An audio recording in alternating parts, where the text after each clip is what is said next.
There we go. Welcome back. Here we go. Here we are with the Sixers inner circle / fandom / brain trust / the realest fans out there. We got Jay Fragher, Jason Chambers, and of course we have the Superfan, Lauren Gordon. How's everybody doing? Spectacular. I'm good, feeling good. How we feeling out there, y'all? You know what I like? Everybody got a smile on their face. That's why we had to wait before we recorded this. We couldn't just record it. If we all would have recorded after that last mess that we saw of the game, to those that can watch, you can look behind me and you can see what I have as my background. That's how we all felt like James is feeling.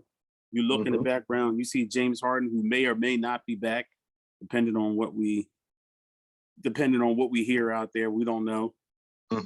But so first and foremost, let me just ask everybody, how do you feel about the Sixers season and how it ended? I want everybody to go ahead and give their feeling. Lauren, start us off.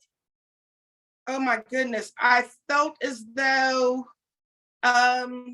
unfulfilled to our potential. So I felt like we could have done more and I felt like we just gave up. And I didn't know at that time, how do we move on from here? When I felt like we had a really good structured roster. You feel like it was good enough to win the whole thing? No, but I thought it was good enough to get out the second round. Who wants to go next? How about you go, Jay? I don't know. I don't agree with Lauren on. I think that we had a good enough team to win it all, but I felt like Boston was our biggest obstacle. I felt if there was any team that we would have trouble with, it would be Boston. So I kind of figured that it would be a dogfight. And if everybody wasn't on the same page and everybody wasn't playing great, we wasn't gonna win that. So I wasn't surprised. I was just surprised at certain things I saw in Game 7. That really shocked me. But I didn't think we'd win that unless everybody and Embiid had to be healthy. There was no way we could beat Boston without Embiid not being healthy. Impossible. Yeah, that's my opinion. Boston's too good. Boston's second best team in the league. Once again, I disagree with Jay.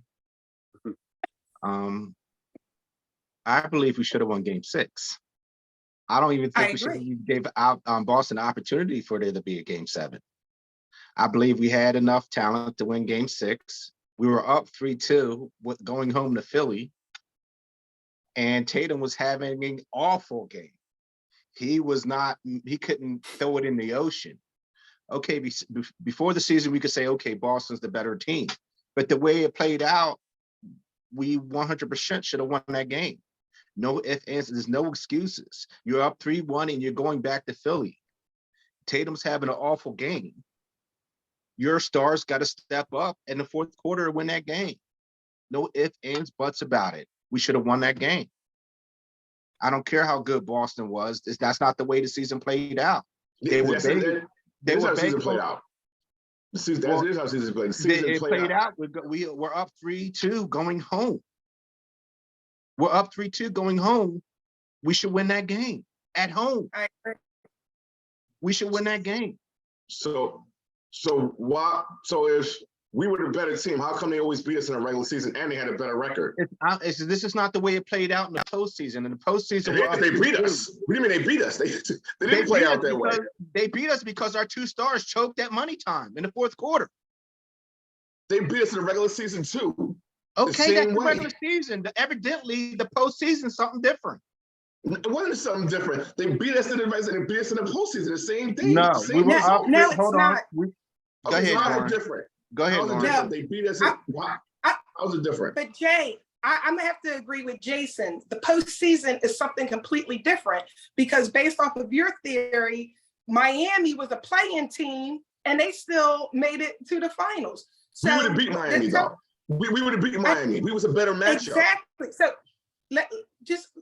my point is I agree with Jason in the fact that in the postseason, we were set up in position not even to go to game 7. We should have closed it out in Game 6. Maxey always struggled with Boston during the regular season, but come the playoffs, Maxey was playing pretty well.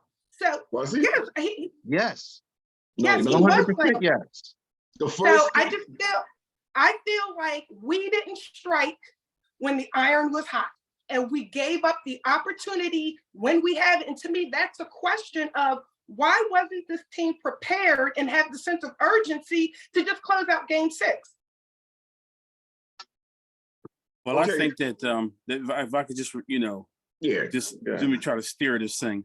What I'll say is, I think everybody is right. I think Lauren and Jason are right. Jay, I'm trying to figure out are you trying to say that you don't believe that you believe that we should have won? I'm trying to figure out what you're. No, what I'm saying is, it was the same theme throughout the season, not just the postseason. We was getting beat by them all the time. So it was one of them things where I just felt like if everybody wasn't on their A game, first of all, to me, I felt like to be in the position we was in the Game 6 was a surprise to me. We shouldn't have been up 3-2. You think about it. Remember, we beat Boston at Boston without a beat the first game. That first game, that shouldn't have happened. That was a miracle that we won that game. We didn't have a beat. Harden was going nuts. So for me, I just didn't feel like that was a miracle to get to Game 6. Now, should have won that, but at the same time, it's Boston. They have our number for some reason. So it was just like I was surprised that we was even in position to be in Game 6. But we were. I think like I'm agreeing with Lauren and Jason. In Game 6, we had them. I mean, if anybody. I mean, I know you saying the 2 stars, but even if DeAnthony Melton would have made like one of those open threes that he kept bricking, Tyrese Maxey, who bricked every open shot that he took. I mean, it's just so I can't just put it on those 2. I mean, yeah, largely I do. It's tough, man, because like when it was first over, let me finish my thought. When it was first over, I put a lot on Harden. All right, but I think he put the Sixers in a pretty good position. And really, it was that last, 4 or 5 minutes of Game 6 that really determined the whole series. Yeah. And then they say that, Joel Embiid comes out and he says that, the ball wasn't coming to him. Well, dude, you're the MVP. What do you mean the ball's not coming to you, man? You got to demand the ball. So I punch somebody in the face for not giving you the ball, like I would have. Yeah, I mean, it's ridiculous. I mean, you're the captain. You're the MVP. What do you mean that they're not giving you the ball? I mean, call the timeout and get in that locker room and get in the huddle and curse somebody out. Say, yo, give me the bleeping ball, man. Right. Facts. So that to me, that's I guess I agree with Jay, are you saying that you don't think Game 6 is the thing that cost us? I mean, I just want to get some clarification. No, because I don't think we should have won Game 1 or 3. But that's not the way it played out, Jay. That's not the way it played out, bro. What do you mean? What you're talking about is that game. What I'm saying is the Boston gave us those 2 games. We shouldn't have even been in that position. We should have been down 1-3. If you look at that first game, there's no way Boston should have lost at home without Embiid and had Harden go crazy like that. So my point is, Jay, they were exhausted because who was it? Atlanta. The Hawks. Right. Atlanta wore them down. So we did take advantage of that opportunity. So my thing was, when the opportunity presented itself again, we didn't take advantage of it. But yes, even though we didn't have Embiid, Harden went off on that game, I feel like, we should have won because Boston was exhausted. So why didn't we, they were tired. Why didn't we exploit that? Not only that, but ever since even Udoka left, Boston has been leaking oil, letting teams hang in the series throughout the whole playoffs. And it bit them when they played Miami. They haven't been all right. They haven't been like that all season. But what I don't understand is, why did the Sixer fans assume that all of a sudden we're better than Boston now when we haven't had no success against them at all for like years? So now all of a sudden we're better than them because of what? What have we done to prove that we were a better team? What makes you think series? You go into Philadelphia up 3-2. We lost the series though. What I'm saying is, obviously it was a better team. We lost the series. So obviously, it doesn't matter. Better teams lose all the time. It doesn't matter. Better teams lose all the time. Jay, if going by your theory, the number 1 team would always win. What I'm saying is, They proved it time and time again. This ain't a situation where it's just a miracle that happened out of nowhere. This has been happening a lot. And my whole thing is this. Here's another thing that nobody's talking about. Did you really expect us to beat the second best team in the NBA without a healthy Embiid? Are we for real? Like, did you really think that? To me, I was hoping. Yeah, I think 100% yes. No, I didn't. Yeah. I was hoping. Wait a minute. Hold on. Wait a minute. You're telling me that in Game 6, because you did expect us to win. I know you did. I was hoping. No, I was hoping we would win. No. Don't say you hoped. You expected the Sixers to win Game 6. Yeah, Come on, bro. Because exactly. That's what we're saying. No, what I'm saying is when you look at that Game 6 and you seen the way Embiid was playing, you can tell he was hurt. At the last 4 minutes of that game, he gave up. Him and Harden was walking up the court. He was done. He was done. And dude was hurt. He is not hurt. He's not hurt. If he was hurt, he would have never. Hold on, Jay. If he was hurt, he would have never took his knee brace off. He was fine. It was uncomfortable. If he was hurt, he wouldn't even have played. He was hurt. It was uncomfortable. Have you ever played in something like that before? That's uncomfortable for you. We can't be selective be hurt because he was hurt and then he had dropped 30-something on him when he was hurt. I mean, you can't be selective, man. No, it's adrenaline. It's a thing called adrenaline. It's a thing called adrenaline. No, it doesn't matter, man. Adrenaline should get you past that Game 6 when you got the opportunity after 7 years to beat Boston. That's adrenaline. Let me say that.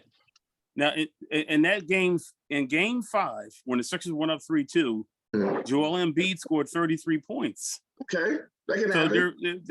What do you mean it can happen? I mean, there's nothing to indicate that his knee was bothering him to the point that he could. Okay, he went from averaging 33 to 23. What you mean there's no indication? He's never done that before. He went 10 He does it all the time in the playoffs. What are you talking about? He does it all the time in the playoffs. It's been 7 years. He averaged 30 against Atlanta. What are you talking about? When they played against Atlanta in the series, and one series. Boston, I'm talking about overall. No. When they got swept against Boston, he averaged 30 agained Boston too. When they got swept, he's never averaged I don't know. 30. I don't have all the stats, but you can. I do. I've been following Embiid. Embiid's never had a season like this, and he's supposed to be out a month. LCL sprain was supposed to be out a month longer. He came back earlier. I'm tired of the excuses because he's always hurt. I'm tired of the excuses. He was good enough to play. It had nothing. That had nothing to do with it. He's playing. Okay, my theory is we have MVP Embiid. There's no way Boston can beat us. That's how I feel. He wasn't supposed to play. The doctor said that. I'm not gonna question what the doctors say. They say he's supposed to have played. He's supposed to have been out a month. So what I'm saying is we had to play a team like Boston with a 75%, 50% Embiid and win. We could have done it. I'm not saying it's impossible, but we had to have people step up. Nobody did that. Yeah, I disagree. I think we should have won up 3-2 at home. I think we should have won. We should have beat Toronto too, and I don't think so because Toronto won the shit. I believe we should have won that too. Let's not go back there, guys. We wasn't ready then. They was a championship team. Go ahead, whatever. So here we go. It was Game 7. Game 7. And I'm sorry, everybody out there, but the question I was trying to ask everybody is, as Lauren asks all the time, Sixer fans, how are we feeling? So it seems like some of us are still a little upset after Game 7, and rightfully so. But my thing is, for Joel Embiid to score 15 points in a game in a closeout game is unacceptable. And James Harden scored 9 points. And then, Jay said that, he didn't get any support. Tobias Harris scored 19 points. You can't ask him to do more than that. PJ Tucker scored 11 points. And if y'all remember Game 7, he in the first quarter, he was the one keeping them in the game. I agree. Maxey scored 17, but you can't have your two big stars not get you anything. That was unacceptable. That was it. It's unacceptable. So how I'm feeling about the Sixers right now. I'm feeling very disconnected. That's the only way I can explain it. With the Sixers right now, for me personally, I'm in a position where I feel like, listen, they got to prove it to me at this point. They got to prove it to me because right now I have believed that they were going to get out the second round each of these last 3 years, and every year it's just like a kick in the stomach every year. Yep. I'm always gonna be a Sixer fan, but I'm just saying, like, if you ask me how I feel right now, I don't have any reason to be optimistic. So that's how I feel. I mean, do you all feel optimistic about this upcoming season? If you do, I want to know how. Tell me how you feel optimistic. How do you feel optimistic? We could be the Wizards. You know, we in a better position than a lot of teams right now. We in a better position than a lot of teams. Okay. When you say optimistic, we're talking about. I don't mean like making the playoffs. I don't mean making the second round. You're saying you right now. What is today's date? Today is June the 25th, 2023. You're saying as of right now, not seeing anything else about this roster, you feel that the 76ers have a chance to win the championship next year. Yeah. I think so. You gotta explain that. You gotta explain that. The thing is, I feel like we have the MVP on the team. If he could somehow not get completely injured, where he has to stay out a whole month, I think we have a good. The only team that's really been better than us, like the past couple of years, has been Boston. So if we get past that hump, who can beat us really? We're not that far off. So I don't know why people are talking like it's over. We can't do it. It's impossible. We're garbage. We're the third best team in the NBA. We're the third best record with the MVP. So I feel we can run this back. I feel like we have a good chance. Me too. Lauren? I have to. Wait a minute. What? I do. Lauren? Well, y'all know. Come on, Lauren. Lauren, come on. Listen. I was sad and I was like in tears. And I was like, I don't know how we fix this, but at the end of the day, we were very close. Our two best players didn't even show up. So I think by bringing in a new coach, I would like to see how they play with Nick Nurse before I give up. So I'm not blaming this all on Doc, because at the end of the day, Embiid and Harden need to show up. But I think with a healthy Embiid, and we've been saying this season after season after season, it comes down to Embiid not just balling out during the regular season, but he has to have the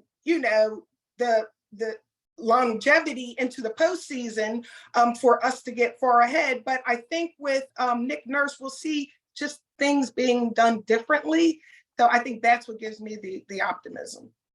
Okay, so let's just go around. Let's just look at it like this then. So let's look at what we have today. The only two knowns that we have for sure right now, but we can't even count James Harden. So what we have right now is we have a new coach in Nick Nurse. We have Daryl Morey, who to me hasn't done a thing to show that he's worth the hype that he's been getting. I'm very disappointed in Morey. I don't know how y'all had this optimism with what he's doing. He hasn't done a damn thing. I mean, I think he is. You know what I've been calling Daryl Morey this summer? I've been calling him PT Barnum, and unfortunately, we as Philly fans. Come on, stop it. He did not just get here. This is his third year. So it's only 3 years. So you expect somebody to come in 3 years and win a chip? How long does it take Denver to win a chip? This is what. Chill out. You're on one today, man. Relax. This is what PT Barnum was talking about. This is what P.T. Barnum said. For all of you out there that don't know what he said, P.T. Barnum said, there's a sucker born every minute. I feel like Philadelphia Sixers fans, we're suckers if we think that Morey it has done anything so far. What has he done? Sixers fans. He got rid of the Al Horford contract. Over the top. Good. We've been in the second round for the last 4 years. Morey just got it. Good. Let Lauren talk. Good, Lauren. Guys, listen. The reason why I can't get on Daryl Morey right now is by him hiring Nick Nurse. This is his first coach that he selected. So Doc Rivers wasn't his coach. So it's unfair. Like Daryl Morey might be picking players, but if Doc Rivers isn't in sync with what his selections are, this might be the disconnect. By Daryl Morey selecting Nick Nurse, maybe they're a little bit more on the same page, because my question was, Daryl Morey selected, we picked up McDaniels, right, for Matisse Thybulle. But then Doc didn't play McDaniels. So it's kind of like, what was the point in trading Matisse to get McDaniels if Doc wasn't going to play him? Because if we just kept Matisse, at least he would have given us some defense during the playoffs. So I wonder how much of it was just maybe, and I don't know, I'm just talking, maybe Morey and Doc weren't on the same page. So by him selecting his own coach right now, to me, this will be the season where I decide whether or not Morey is, doing the right things or not. But I do think he made some good moves. He got rid of the Al Horford contract. We got James Harden for a guy who wasn't even playing for us with Ben Simmons. And that might not have been the best play though. He went with his friends instead of going with, there might have been a better trade out there. Especially them players from Phoenix, especially the all-stars playing in Phoenix right now. If you not Phoenix, that came from the Pacers. No, what team would take Ben Simmons after they what wanted they him? saw? The Pacers trade was viable. Those are rumors, man. I don't believe that. It's not a rumor. He went with the guys he knows. He was not getting Halliburton. I like the Harden pick. No. That has been proven to be true. No, that has not been proven to be true. No, it has. Halliburton, you can't listen. This if I can. And I don't even like Halliburton. I don't even want. I'd rather Harden. Okay, Jay, don't say it's not true. No, it's not. But I'm saying I'd rather Harden. Halliburton came on. I believe it was the Knuckleheads with Quentin Richardson and D Miles, and he said he thought he was going to Philly because that was like that's what his agent was telling him. So it's obvious that Morey wanted Harden. I mean, come on, guys. We can admit that much. No, that's his boy. Don't say they're like family, dude. Don't act like don't act because the Ben Simmons that we see today wasn't the Ben Simmons that was on the trademark. The Ben Simmons that was on the trademark, it was the Ben Simmons that everybody still thought had potential to be the next whatever. No. After that game. Oh yeah, he was too. No, after that game 7, that changed a lot of people's perception of Ben Simmons. Stop, man. After that game 7, that changed a lot of people's perspective on Ben Simmons. They had an opportunity. It didn't change the Pacers because they wanted him. That was a viable trade. They didn't just turn down Halliburton. They turned down Brogdon. Okay, which I could see that. That made sense. And they turned down the kid from OKC. What's his name? Shai Gilgeous-Alexander, I think his name is. Is that his name? Oh my God! Yeah, listen, they turned down that. I'm telling you, these are the people that they turned down. I don't believe in that, but let me tell you something. Even if that was the case, even if that was true, I still would have picked Harden over these guys. That's absolutely the case. I would have picked Harden. Regardless, I would have picked Harden over those guys anyway. Me too. Because Harden's it doesn't matter. The point I'm trying to make is that he's bringing all his ex-Rocket guys, and there are other players out there that are better players than the ones he's bringing in. Not better than Harden. He's bringing in players that he has a relationship with.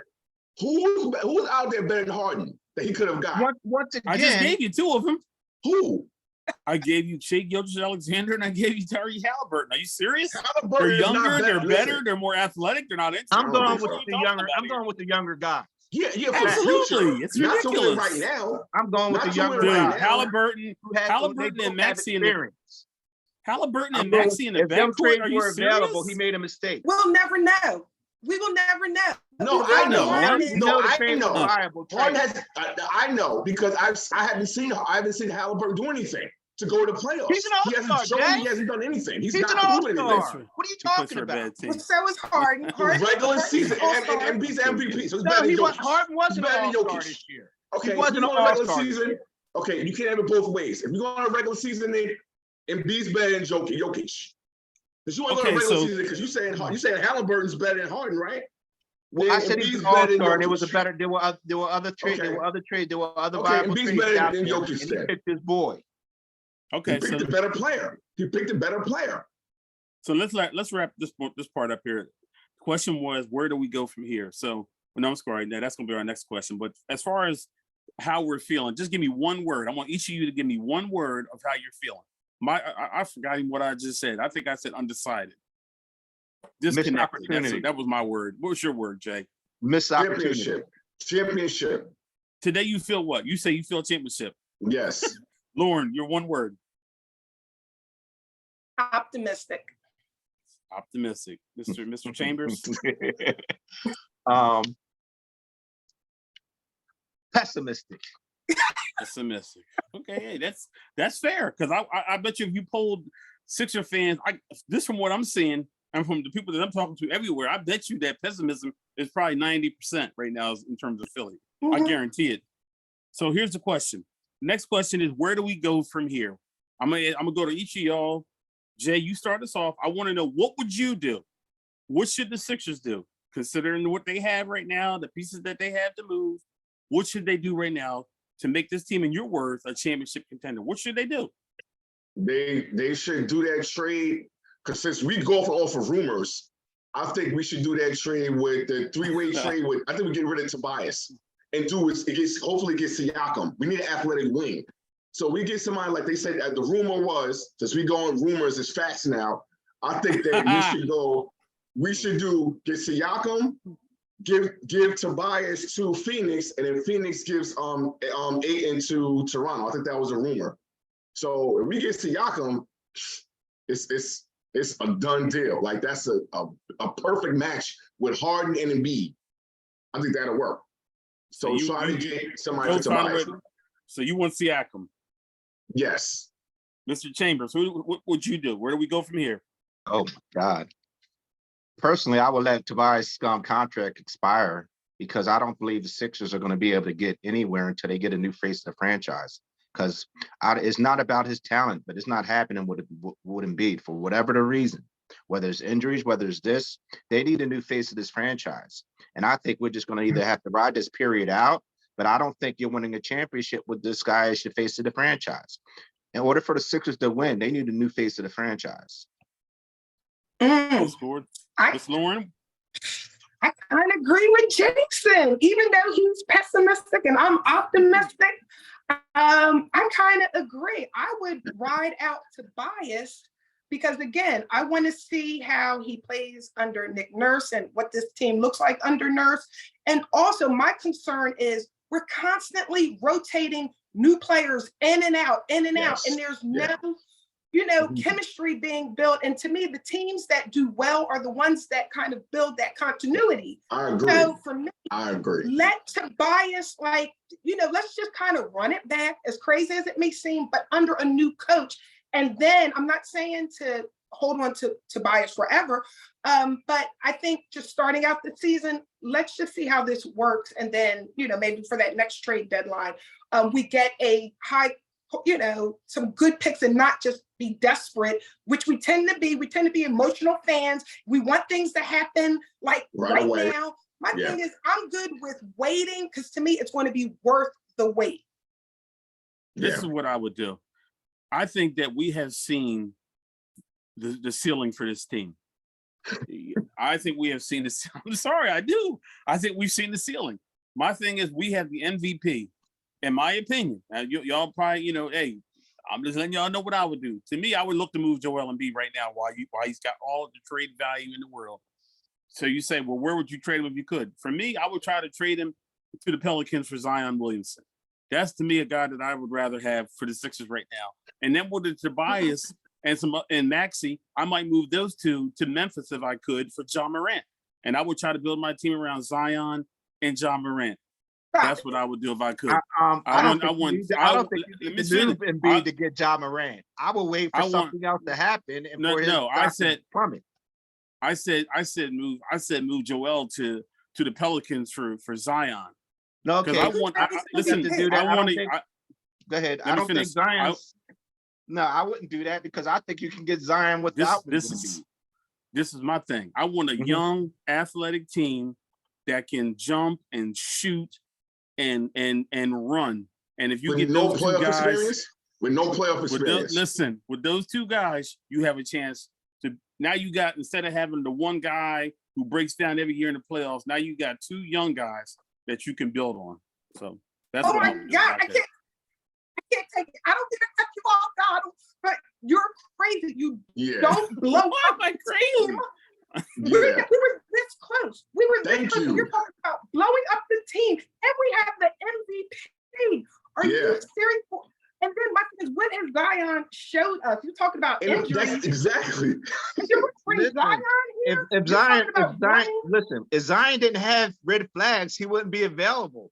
I 100% want Zion on his team, because he could be the face of the franchise. Based off of what, though? What has he done? What has John Morant done? Well, John Morant, are you kidding me? Then you got more in the first round. Are you crazy? You got more strikes at the apple. You got more bites at the apple. You have more bites at the apple. No. I think the Grizzlies would jump at a chance to get Tobias and Maxey. I really do. They would. You guys. For John Morant, I would definitely do that. Good. Thank John you. Morant is like, I was looking at this thing the other day. Look at the top. Now this is Lauren, I'm with you. Listen, look at the top American-born basketball players that we have in our country, in the country right now. Top American-born basketball players. You were able to get Zion and you were able to get Ja. You would have two of the top American-born basketball players under the age of 25.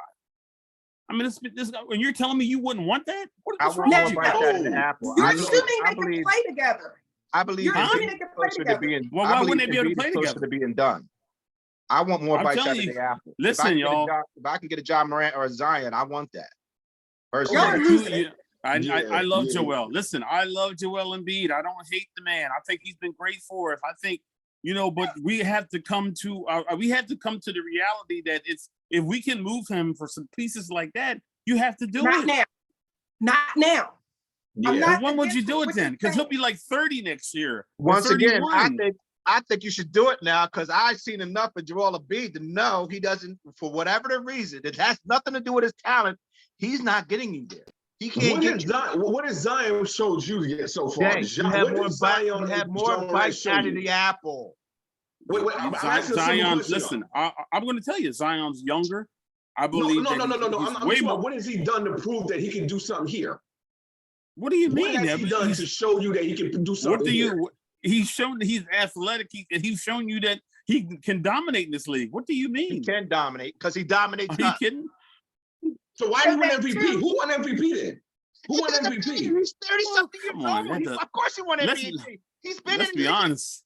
Jay, let's be honest. He's been in the league let's 7 be years. Honest. Okay, let's be honest. So then he's proven it. So I want the. You don't think Zion has a chance to be an MVP? No, because he's too young. That's what me and Lauren's saying. He's too young. He's not ready. But I'm talking. You have more bites. I want younger. I want more bites out of the apple. Okay, then you want to break the team up and just give up. Okay, I give you that. No, that's what you want to do. Not giving up. He's a franchise transitional player. You trading the centerpiece. You giving up. You throwing away everything. For Zion.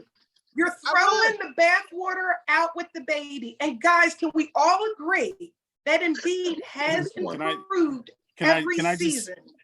Right? I listen to what I'm saying. Maxey has improved every season.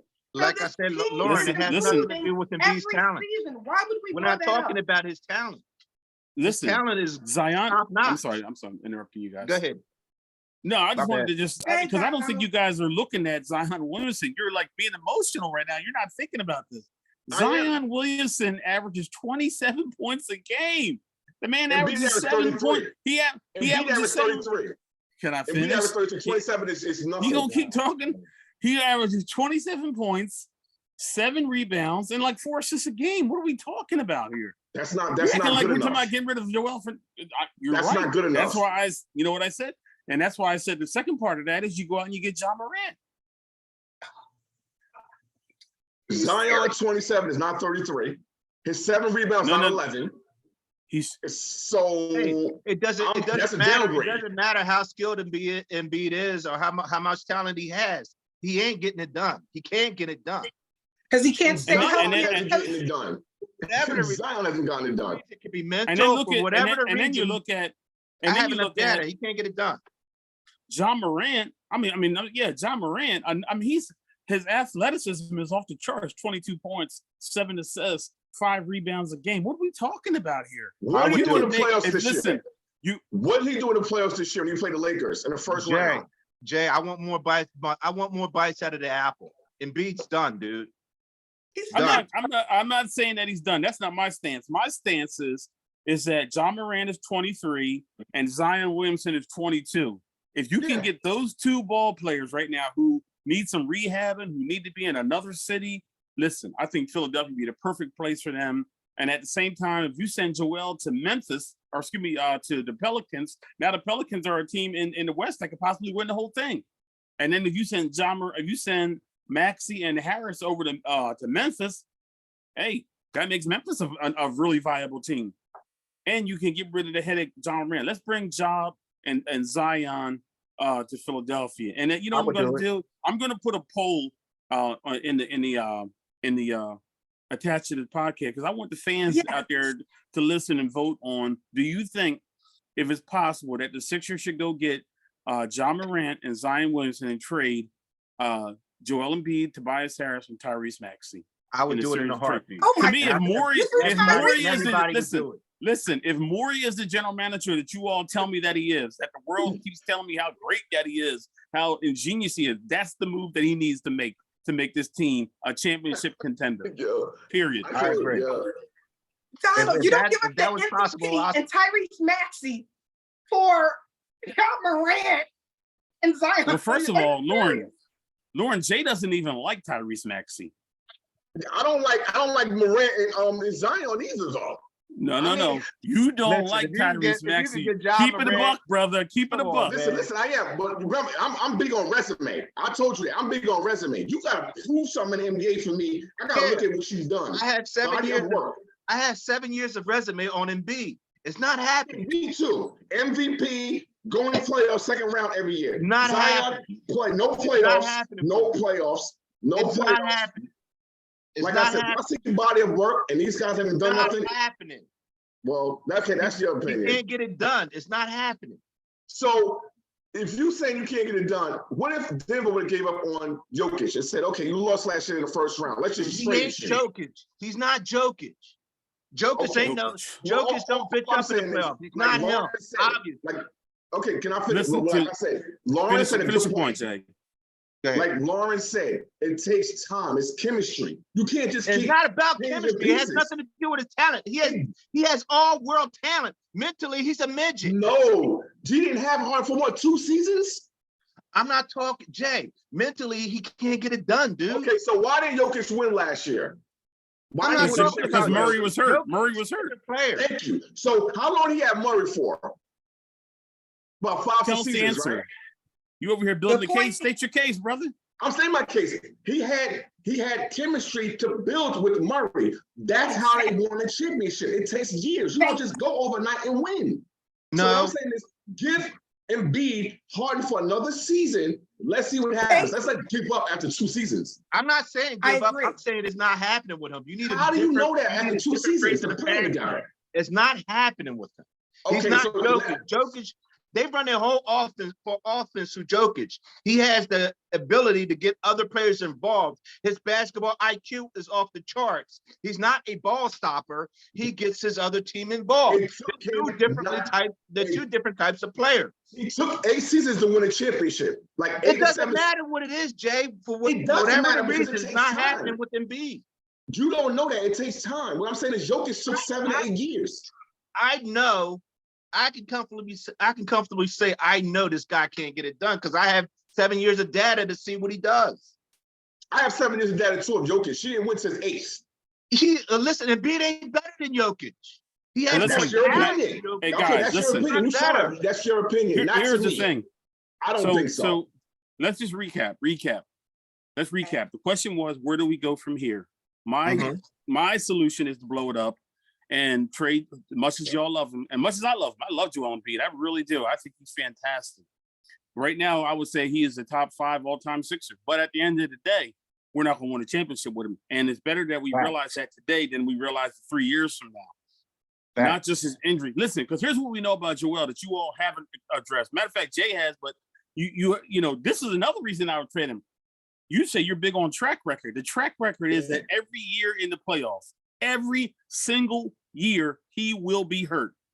He will not be able physically to carry the team to the place it needs to be. So my thing is, if you know that, then why would you keep him? Well, you know what, Donal, you made a good point, because I think not only physically is he not able to do it in the postseason, I don't even think mentally he's able to do it. And it's not like he's not an alpha, and I'm not saying he has to be an alpha to be, effective, but I feel like we just need to add another piece where he's not the focal point and the offense is running through Embiid all the time. And that's why I think Nick Nurse will have the offense run differently. So Embiid is still a great player. Harden is still a great player. Maxey is still a great player. So I just feel like, even if we keep Tobias going into it and we might upgrade later down the road, I still think we're a really good team right now, and I would not blow this team up. Yeah, like we were this close. Lauren, you just said you agreed with me. Then you even added in the mental part of it. So you're saying that you listen. You go ahead. No, right? Because finish. You got to explain yourself. Right. Well, my thing is the focus. Embiid is always he's the face of the franchise. And I think one of you said it. We need to get a new face to be the face of the franchise.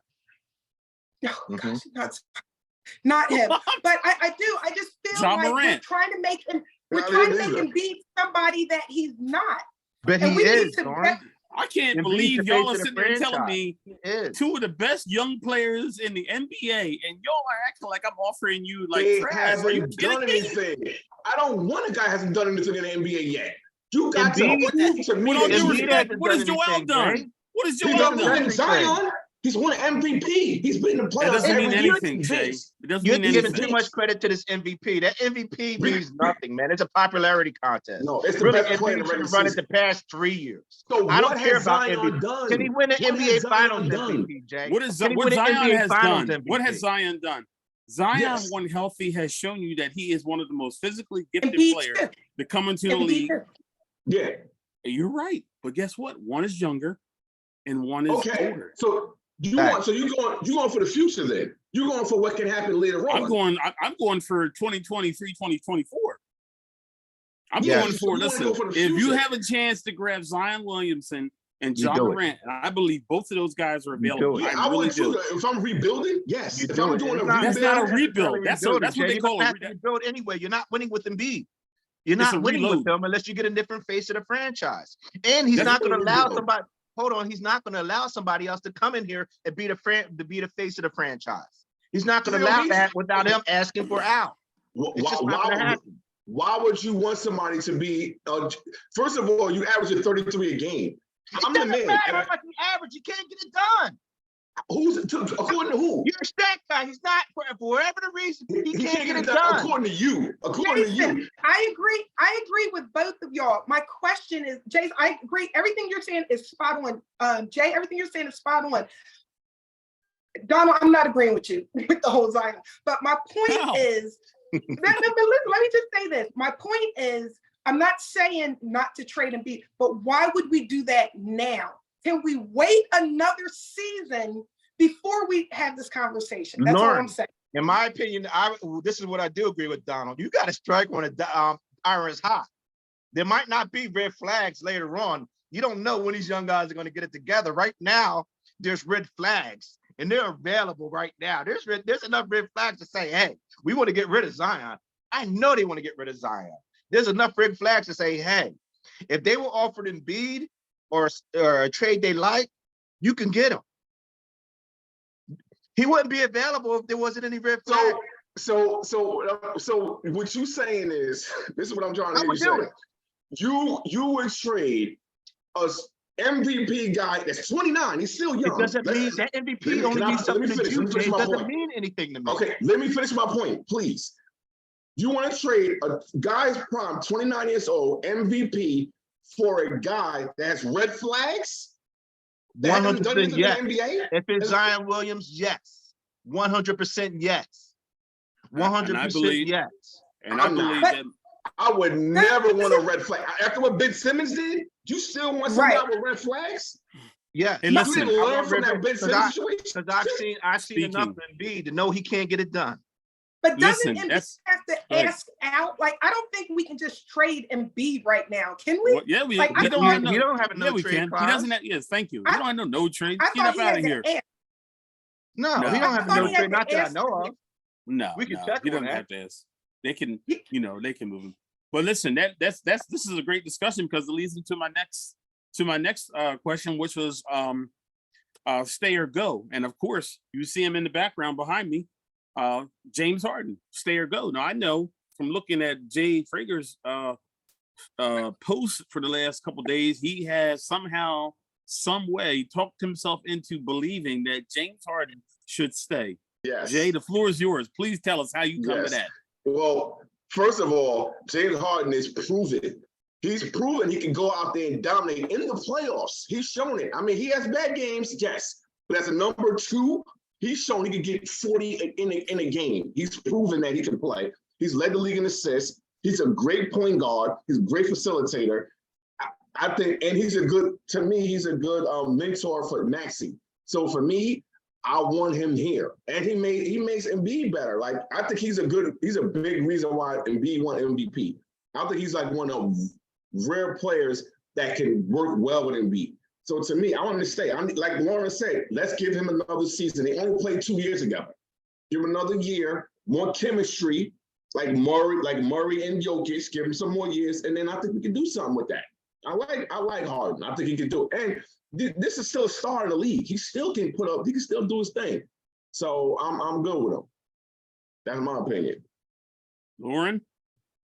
I agree with Jay. I want Harden back. Come on. Listen, I'm not saying to give him a big ass contract. I'm saying, maybe a small 1 to 2 year deal. I don't know how they work that stuff out. But the reason why I want him back is, like I said, the continuity, first of all. Yeah. Second of all, he makes everybody else on the team better. To Jay's point, who stole my thunder, I don't think Embiid wins MVP without James Harden. I don't think Maxey improves his game without James Harden. And he's still an all-star. I think he still brings a lot.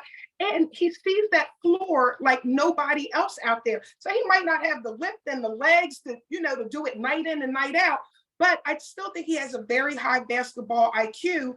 And you don't just give that up to bring in somebody who is still learning and feeling their way, in this NBA game. So my thing is, bring him back. Let's run it back. Get that continuity thing going again. Yep. And then we revisit this conversation. But yes, bring Harden back to pair it with Embiid, because I think Embiid enjoys playing with Harden also. So make it happen. Jason? James Harden, stay or go? I would bring him back. Oh God! Only for the simple reason is that he, there's no other options out there as far as point guard. That too.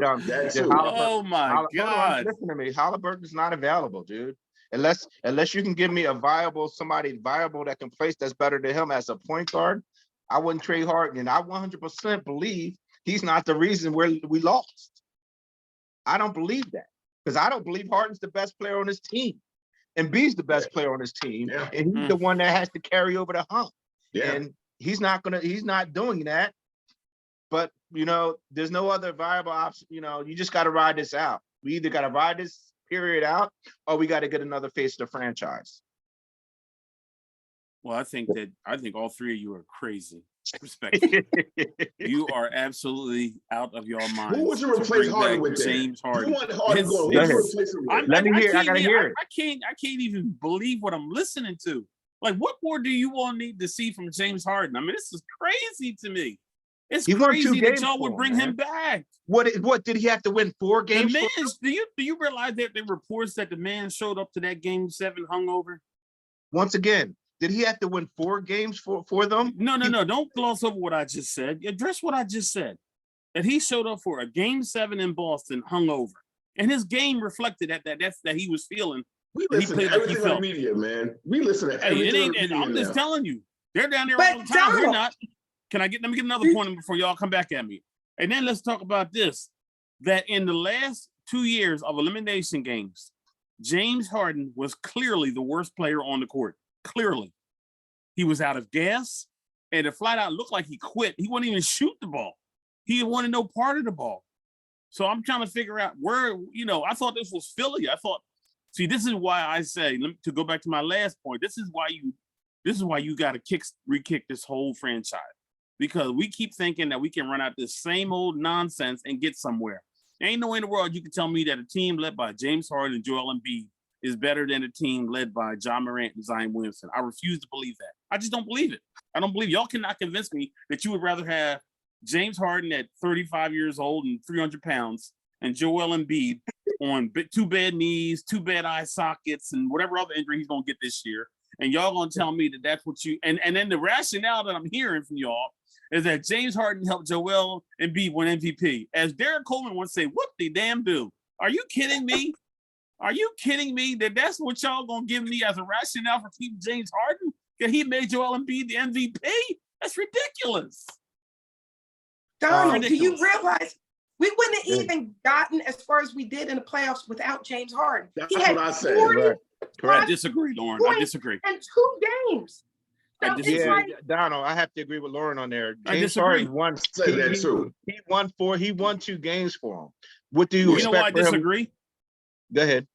I disagree because if Daryl Morey would have made the correct trade, we probably would have been to the finals because we would have had a Halliburton or we would have had Georges Alexander. It all goes back to it goes back to what y'all you keep glossing over the fact that Daryl Morey put this franchise in such a pathetic standpoint that we have to rely on a broke down James Harden. And y'all are sitting up here once again endorsing James, it. Hold on, Donald. It's crazy to me. James Harden, it's crazy. Hold on. I'm gonna go back. Hold on. Let me go back as far as you like.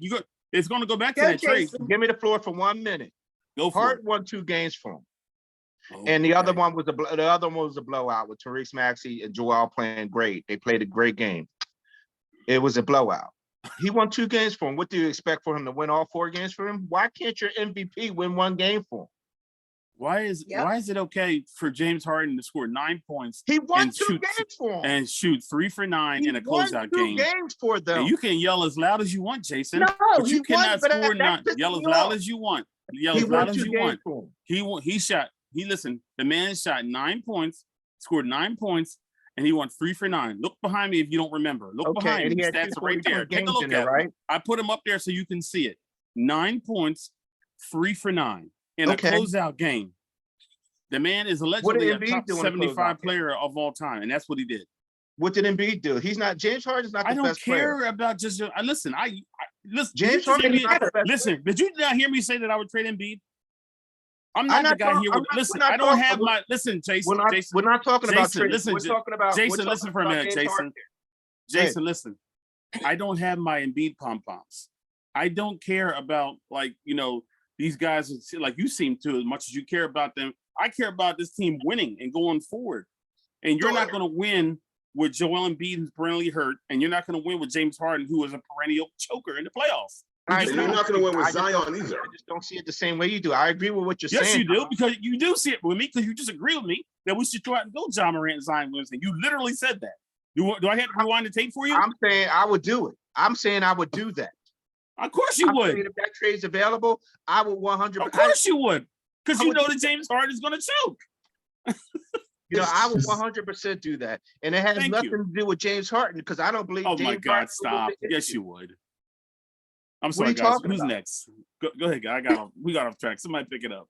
Go ahead.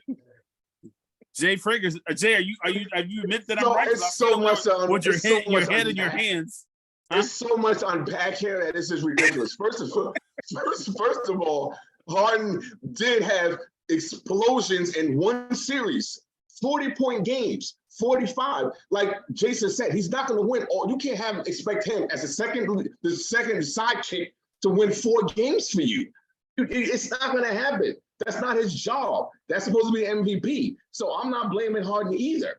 But what I'm saying is, Harden, give him another chance. I feel like with him, and let me go back to so much unpack. Let me go back to the Zion thing. Zion and Ja Morant haven't done anything in the playoffs. They haven't proven anything. So I'm not saying we're going to win with that. And you telling me that Halliburton's going to get 40 points in 2 games? He going to do that twice? I don't think so. I wouldn't trust Halliburton in the playoffs. So I'm rather have James Harden because I've seen what he can do. I haven't seen Halliburton in the playoffs. So I'm not going with that. I'm sticking with what we got. I think we got to give it another shot and run this back. That's just what I think. But Lauren, go ahead. I know you're going to say something. Let Lauren talk. No, I started it off. I agree with you, Jay, with that last point you just made. So all 3 of you guys, those 3 want to keep James Harden. They like punishment. I don't. I want to get rid of him. So our next go is Tobias Harris. Tobias Harris, there you go. Well, I've already stated what I would do with him. Obviously, he can go. Now, that don't mean I'm going to give him away, but I would move him for a package of a player like Ja Morant. But I would package him, like I said, along with Tyrese Maxey. That's what I would do. Listen, guys, you guys, it's crazy. Y'all y'all gotta shoot for the stars, man. I'm not big on Maxey at all. So I wouldn't mind trading him and Tobias for a good deal. But Tobias. John Morant. Yeah. If you get John Morant for Tobias and Maxey, I'm not big on Maxey. Because to me, Maxey he's one-dimensional. He's a scorer going downhill. He can't dribble. He has no moves. He's small. He doesn't play defense. So if I can get a piece for him, but you're not going to get much for Maxey right now. I just don't believe it. But I would trade Maxey for like Moran or somebody. You know what I'm saying? Well, you're not going to get that. That's a great move. We're talking about Tobias. Tobias. Yeah. Maxey to me is a non-negotiable right now because he is improving his game every year. So we don't even know what his ceiling is. And I'd like to see, Sam Cassell worked well with Maxey, improving his game. I want to see how he does under Nick Nurse again, which brings back to my point of bringing Tobias back because I want to at least run it back with a new coach. So I'm not against getting rid of Tobias either. My thing is I want to get good bang for the buck and, do it after we get to see how they play. I think it's just too early and too premature to get rid of Tobias right now without seeing what he does under Nick Nurse. If we can get Siakam for him, would you trade him, Lauren? If we can get Siakam for Tobias? Yes. If we right now? Yeah, yes. I think I would. Yeah, I would. That's what I'm saying. And you know what? We have to trust Nick Nurse and Daryl Morey also. Like Nick Nurse knows the play. And from what I heard, he does like Tobias. I heard somewhere that Nick Nurse likes Tobias. But if he likes Siakam and knows how to, utilize him with Embiid and, they have the Cameroonian thing going on or whatever. Yes, to answer your question, I would trade Tobias right now. But other than Siakam, I would say I would just kind of hold off. Yeah, I agree. Something better I would keep him. So a good deal would be Tobias Harris to the Grizzlies for Tobias Harris and Maxey to the Grizzlies for John Morant and Dylan Brooks. I would do that deal. No. You don't have to do it for Dylan Brooks. Dylan Brooks is a free agent. Yeah, but I'm saying you might have to. It would be like a signing trade. That's what I'm saying. All right. Yeah, so like a signing trade with Dylan Brooks, and who is a catch and shoot because since you guys were insisting upon James Harden. You would keep Maxey over Morant? Did you just hear what I said? I would trade Tobias and Morant. No, Lauren, she's saying she wouldn't. Well, Lauren loves Tyrese, so I mean, she loves Maxey. I love Tyrese. I love him. And you know what? One thing we can say is we can count on Tyrese Maxey. Right now, Memphis I don't know about that. Count on him. Once again, you can count on Tyrese Maxey, but Lauren? And he's getting better. No offense, but I don't think that Maxey. I wish he was like 6'5", 6'6", 6'7". But he's not. But he's not because he can't run the point, and I don't like my two guard as a tweener. I like my two guard to be 6'6", 6'7". Tyrese Maxey is still somebody that would come off the bench for me, but he's too good on his team to come off the bench. But I don't like, if he can't run the point guard, I want my, I want a better two guard. I want a taller two guard, in my opinion. Yeah. That's another reason why it's kind of hard to get rid of Harden. Because if you get rid of Harden, the only people left as point guards is small. And you don't want to have you know what I'm saying? It's not going to work. Yeah, it's not going to work. So that's what I'm saying. Harden is like a real key. We really need Harden. It's not because he's that good. It's like if you leave him, what do we have left? Fred VanVleet? Like, and I don't want him. That's a guy that's on the option. No, you know what I'm saying? So if Harden goes, I would want my point guard to be at least 6'7", 6'8". So it's funny you say that because when Doc Rivers was on the Bill Simmons show and they asked him who's the perfect type of player to play with Joel Embiid, he said the perfect type of player is a tall point guard. Yeah. Somebody that's 6'5", 6'6". So I'm not entirely sure, but I believe that the kid that plays for Atlanta might fit that. He might fit that profile. Yeah. And you still need somebody to be able to guard Jason Tatum and Jaylen Brown. Who want to fit that profile? DeJounte Murray. Yes. I'm trying to see how tall he is. Good player. No, he's not that tall. He's about 6'2". No, he's not Let me 6'2". He's 6'5".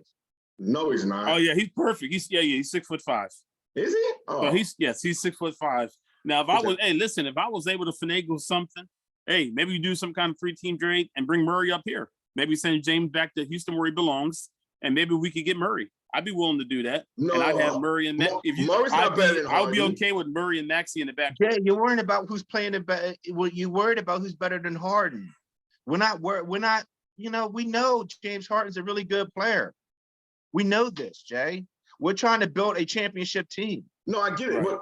because the player in Denver, the players in Denver might not be better than Harden, but they won a championship. You can still win a championship. Yeah, because they took time. They had chemistry. That's why they won a championship, because they played together for a couple of years. Chemistry. Yeah. But your players got to be good players. Yeah, and build chemistry together. That's why they won. The chemistry is so important. That's y'all. not, you have to that's build not that. why they won. Listen, You guys are And they saying got that, but chemistry because they have a center that passes the ball, who can get 10 assists. He's So different. why didn't he win before? If he's that good, why didn't he win? Why it took 8 years? Exactly. Well, You first know of why all- they didn't win. They didn't win because what's his name got hurt. No, First they had of him all, before that. They was losing before that. They played like 8. They played like 5 years together. They played well in the bubble, and they were on their way to winning the championship. And then my man got hurt. Got hurt. Oh, got hurt. Oh, that's an excuse now? Now we can go now we can use that as an excuse. No, the thing is, it took You time. can use that as an excuse when the team comes back and wins a championship. Let me say something. Denver, finish your thought. They won a championship. There's nothing more you can say. It's a wrap. of course, because the Finish your thought, chemistry. Jay. Go ahead. Because the chemistry, and they added Aaron Gordon. He was a big piece too. Aaron Gordon ain't no better than Tobias Harris. He's not. You know, he has He's Joe. athletic. No, he's an athletic wing. That's why I said we need athletic wing. An athletic wing that can defend and, you know what I'm saying, can shoot. Tobias plays Aaron well Gordon- enough, and he can shoot just as good as. Tobias not athletic. Just as He's good not as he athletic. can. He's not athletic. He can't guard certain He guys. can guard just as well, dude. And he shoots just as well. And didn't He can hit Tobias them open was jump he the shots. one who shut down Tatum, right? He did. He What, played did very Tatum well. have 50 points? He Tatum played had not 50 in points. game 6, not the game they should have won. Game 6, he won in the fourth quarter. He went crazy. What are you talking about? He won that game. Yeah, but he went crazy on everybody because I remember he busted and beating his ass too on a step back. So Listen, he that's took over my- the game, but okay. other than that, other than the that's fourth my quarter, he was point. struggling. That's my point with athletic wing. Because these guys are gonna be going crazy like that if you have Aaron Gordon. Aaron Gordon was letting people go crazy. He was locking up Jimmy Butler. So what I'm saying is He you ain't have that athletic great, wing. man. That I can think he's guard. overrated. He's okay. I think No, Joe could Aaron play Gordon some was guys a better. Aaron Gordon was a perfect piece because they needed a defender who can guard multiple players. So he was a Okay. good fit for Denver. They had We one. don't They got have rid of that- him. They had one. They got rid of him. Who? They had Matisse. They got rid of him. Matisse can't shoot. Matisse Nick can't shoot. Gordon. Gordon can't shoot that well. Donna? What's his Gordon shooting? is a way better shooter than Matisse. What's his shooting percentage? It ain't that great. No. Gordon, he's a terrible shooter. But to you guys' point earlier, Lauren and Jay had mentioned that, Denver allowed their chemistry to build, and that's why they won. Well, actually, they added Kentavious Caldwell-Pope, who was definitely major for them in the playoffs this year. Yeah. And guess what? He only played this year with them. So let's not act like, Yeah, and Bruce Brown. And Bruce Brown. Bruce Brown was a key piece too. So no, thank what you. I'm saying Another. is, So that just shows you. And what that does show you. And also even with the point of the Gordon kid that you guys are talking about, is it Aaron Gordon? Yeah, Aaron Gordon, yes. Okay, so that shows you that, that's the GM out there for Denver recognized and understood fit and what fit best around Joker, and he made the right moves. So give the GM out there a lot of credit because obviously he sees let me finish. He sees how to fit his pieces around his MVP better than Daryl P.T. Barnum-Morey. Daryl P.T. Barnum-Morey does not know how to fit pieces around his MVP. Now he got the MVP in the league, and he don't know how to fit pieces around him. None of the players he added played in Houston before. He probably didn't have a relationship with any of them. None of them players played in Houston. But listen, Laura made a good point though. How do we know that McDaniels ain't the Aaron Gordon we need with the Doc Rivers? Dude, So they what might I'm not saying even resign. I'm sorry. No, Doc Rivers could have been the reason why a lot of these guys ain't get in and do what they need, because we don't know what McDaniels can be. You know what I'm saying? McDaniels might be the Aaron Gordon that we need. Like, we got to see what happens with Nick Nurse and see if he can bring that out of the players that Morey brought us. Like, because to me, I feel like even what's the dude name from Houston? I know he's from Houston. He's athletic and he can shoot. Not Foster. I don't know his name, but he had McDaniels and another guy that was athletic, and they didn't really play that much because Doc Rivers didn't want to play. He didn't play. He didn't play because these guys can't play, man. They're not that good. That's why they didn't play. They might not. In my opinion, Doc Rivers had a hell of a season, dude. He fucking coached his ass off. He coached well. No, he did. But he's not good with adjusting, though. Adjustments. He's not good with that. All right, we're going to see what Nick Nurse's adjustments. And I give credit to anybody who wins the championship, even though I believe that should have been our championship. But he has a championship with Kawhi. Let's see what he can do. I'm willing to give the guy a shot. I'm not going to speak bad on him. But Morey's only signing his people he has relationships with. He's only doing that, and it bothers me. Nick Nurse, the next subject. Thank you, somebody, for bringing him up. Nick Nurse. So it seems like you guys are excited about Nick Nurse. Why? I'm not, but I'm willing to give him a shot. Well, I know. Who said I'm not? Who said I'm not? I said I'm not. I am. I'm big. You know why? Jason's not excited. Jay, you are. I'm gonna say I like resumes. I'm big on body of work. He's won a championship. Resume. I like Doc Rivers. Doc Rivers won one too. Recently. Oh, come on. He won one. He won a championship that we should have won. He won that one.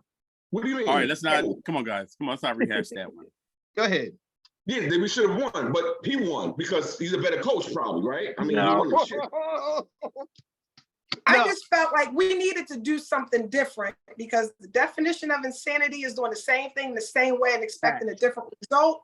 So in order for us to do something different, even though I don't think Doc was the full blame, I thought it was time to move on from him and bring in a new coach. So I'm gonna give Nick Nurse a chance and, see what he has. And I'm just interested to see, his transitions, throughout the game. So yeah, I'm feeling pretty optimistic with Nick Nurse. So it's not insane. It's insane. Let me say this. Let me just go over that again. It's insane if we would have kept Doc Rivers, but it's not insane to bring back James Harden and Joel Embiid. Well, Doc Rivers, I told you, he is not good with making adjustments. Like I said, there was adjustments that Boston made that we didn't make. When they had the two bigs, that was a big key. That was a key for Boston. And Doc Rivers didn't do anything to change or adjust or fix anything. You know what I'm saying? That's a big thing in the playoffs. You guys are too much on adjustments, man. The only adjustment Boston made in the fourth quarter was the money player, Jason Tatum, took over the fourth quarter. Game 6 that was the adjustment. Their money players, their star player, they got the ball in their star player's hands, and he made buckets. That was the adjustment. No. Well, they didn't. Robert Williams started that game 6. I'm talking about the fourth quarter in game 6. No, but I'm talking about adjustments. So I'm just saying that he made adjustment. That's my point. I'm not talking about with the results. I'm saying the coach made an adjustment. Okay. Doc Rivers never did none of that. You're up 3-2 in Philadelphia. Come on, dude. So, but my point is, as a coach, when somebody does something different, you have to adjust to that. Figure out, do something different. Change up something. Your money players got to take over at money time. And I think that the adjustment. Yeah, what I would say, to what Jay is saying, I think the only adjustment that Doc could have made for me was in game 6 against Boston. Figured out a way to get the ball to Embiid. And he said that on the Bill Simmons podcast. He said that. No, but there's other adjustments. There's other adjustments he could have made. You know what way? You know the way to get Embiid the ball? Listen, give me the damn ball. There was MVP. Give me the ball. No, there was other adjustments you could have. Alphas don't have no problem getting the ball. Right. Alphas don't have no problem getting the ball. Jason, finish your point, and then go ahead, Jay. Respond. What I'm saying is there was other adjustments Doc could have made. Doc didn't do anything. And what I'm saying is, if the house is on fire, we was losing most of the game. Came back. Jason said I went crazy. What I'm saying is, what did Doc do to say, okay, we got to try to do something different? Like you say, give Embiid the ball. Do something else. He didn't change anything. And that's not good in the playoffs when you're trying to win and the team is fighting like you got to remember they both going back and forth. It was a close game. So the coach can't give your best player a heart, dude. Embiid's DNA is what it is, man. What I'm saying is you have what's his name? Okay, there was one game, I forget when it was, when PJ Tucker got in Embiid's ass. Like, listen, no offense to Al Horford or Robert Williams. He got in his ass, but you're Joel Embiid. Come on. You're Joel Embiid. It starts with the best player. Yeah. That's just facts. He got in his ass and reamed them out. That was game 4. Game 4. Go ahead. Didn't Embiid have 30-something that game? Oh, here we go. Embiid was killing that game. You're a stat runner, Jay. It's not about stats. It's about what you do. It's about winning. No, it's about winning. Stop. You're a stat runner. I'm talking about winning. It was about winning. He won the game. Runner, but when it comes to winning time, you fucking get quiet. When it's 5 minutes to go, your best player has to take over a game. Bringing up a game that Embiid won. It's like, but he has such and such. No, it matters. Can he score 10 points in the fourth quarter? Right. I agree, Jason. I agree. I feel like if you're the best player on the court, you don't need another person to come and yell in your ear to get you motivated. You got to come to the game with that. And to me, I seen Udonis Haslem want to fight Butler one time. So I mean, if we go about players making other players and getting in other people's face, I've seen a physical altercation with the coach and Jimmy Butler. Udonis want to fight him. So what I'm saying is, I've seen it happen all over the league. It happens. You know what I'm saying? He wanted Embiid was tired or whatever it was. He said, "Yo, I need you to play." It happens. It's basketball. That's what leaders do. So what? Like, I don't see the big deal. They won that game. So I don't see what that means. The big deal is he doesn't have that in him. That's the big deal, Jay. They won that game. He did have it in him because he went off. He went crazy that game.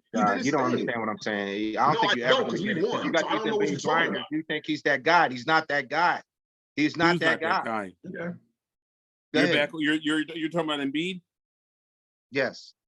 Yeah. This is the Nick Nurse segment of the show. How we get back to Embiid? I don't know. Because we're talking about coaches. I said coach can't give Embiid the heart or whatever it is that you need to get in the fourth quarter to do what you're supposed to do. Because in that time, it's about your best player taking over at that time. And what I'll say, just to tag on to what you guys are saying, or to what Jason just said, I don't think that it matters particularly who the head coach is. You know, I think it matters to a degree. If you want to look at it like a pie chart, let's just say, what percentage do you put on the head coach? I would probably get the head coach like 20%. I really do. I think that players. I think the coach gets far too much credit in the NBA for what players do. I mean, let's be honest now. Come on now. The players at the end of the day have the ball in their hands, and they're the ones that win or lose ball games. You can't always put everything on the head coach. And that's why, frankly, I didn't put it all on Doc Rivers. I know Doc Rivers is out here catching all kinds of strays. And for my money, Doc Rivers wasn't the reason that this team didn't beat the Boston Celtics. The reason they didn't beat the Boston Celtics is looking at me right on my screen right now. 3 of 9, 9 points. That's why they lost the game. And MVP and then Joel Embiid with 15 points, who flat out quit in the third quarter when he seen Tatum starting to get hot. So to me, that's why the Sixers lost. I don't know what Doc Rivers could have done to make his star players, play better. I don't know what he could have done. I don't think there's anything he could have done. Okay, so let me say this. First of all, when a team is evenly matched, every possession counts. That's why teams, when you see teams like that and it's like going back and forth, coaches make adjustments, and sometimes that can change even a small bit. That can change a small bit. That can be the difference between winning and losing. When you do something really small, that can change the game. So as a coach, when you're playing and you go deeper in the playoffs, you have to make adjustments. That's what the game is about in the playoffs. You can't just play it the same. That's why he has a reputation of losing leads. Always 3-1 leads, 3-2 leads. You know what I'm saying? He's had a trick. Even Paul George said it. He doesn't make adjustments, and that's why they was calling him Pandemic P. Or a lot of times, you got to understand, like the coach has somewhat of an effect, especially when it's evenly matched. Not all of it, but some of it. That's all I'm saying. And Doc Rivers has a reputation. As long as I've been watching basketball, there's always the money players making money plays at money time, dude. Whether it's Kobe Bryant, John Paxton, you know, just guys hitting unlikely shots. Guys make baskets. Derek Fisher. Guys make big shots at big times. Robert Ory. Guys make money players make money shots at money time, man. It's never going to change. Either your best player can do that, Michael Jordan, Kobe Bryant, Giannis scoring 50 points in a championship game. It's not going to change. It's never going to change. Somebody's going to have to do something to win the game. I don't care what coaching can design any play he wants, man. Money players, guys that can have that it factor, make plays. Yeah, but it's never going to change.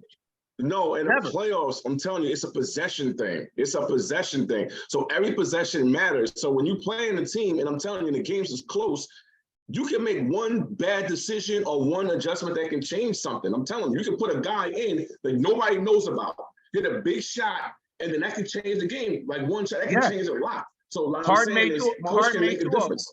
Hart made two of them. Who? Yes. Hart made two of them. No, I'm not disagreeing with that. I said Hart had. I like Hart. I'm not taking nothing away from that. It's not about talking. But in 2 games he made big shots. No, but what I'm saying is, game 6 he did. Yeah, but here's what I'm saying. Money players make it at money time. Okay, cool. Let's go on your theory. All right. So now the next games come. You play the same team. Now Boston's gonna make an adjustment. Now I'm gonna play Hard now. Now we have to change stuff up. My whole defense is going to be geared toward Hart. Now other players are going to step up. Other guys got to hit open shots. They got to hit open shots. So like I said, adjustments have to be made. So now Doc has to put guys in that can make shots. He should have played Niang when he put Melton in the game. Like there's things he could have done that could have probably changed things. You got the MVP who can get his shot at any time, dude. Yeah, but you got guys wide open, missing shots. He's wide open, missing shots. He can elevate and make a shot, Jay. He had 60 points in one game. He can elevate and make shots. Well, out of Melton now. It's a make or miss league. Melton, it's a make or miss league. Melton missed 8 straight open shots. Okay. Money players take the opportunity away from. What I'm saying money is players take the opportunity away from players that ain't with it, Jay. What I'm saying is he could have put Niang in the game with 2 straight threes. Dude, and the best player makes the buckets, dude. Okay, yo guys, we're going to call that. That's just you guys are going to never agree. Okay, agree to disagree. Thank you. This is our last point. This is just a yes or no question. Daryl Morey, is he on the hot seat for this year? Yes or no? Lauren, start us off. Daryl Morey, hot seat this season, yes or no? Lauren says yes. Jay? Yes. Yes. Yes. Jason? Not sure. Is he on the hot? I'm not sure. Should he be? Yes. So that's something. Finally, it took to the whole show for us finally to come to one topic that we can all agree on. So we all agree that Daryl Morey should be on the hot seat. Thank you. Hallelujah. We can all finally agree that Daryl Morey, if anybody should be being held accountable for this team, it should 100% be Daryl P.T. Barnum Morey. Correct. So, there we go. Well, listen, I want to thank you all for tapping in. Jay, Jason, and Lauren, thank you all for joining in. If that was as real as it gets, everybody out there listening, that's as real as it gets. Everybody, these are real Sixer fans giving you their real opinions, nothing fake or phony here. So, hey, we hope you all enjoyed it. Thanks for having me. With that, thank you, Donald. Thanks. Love y'all. Everybody. Absolutely. It's good to see you all, and we'll catch you all down the road, right? Take care. All right, bye, y'all. Peace.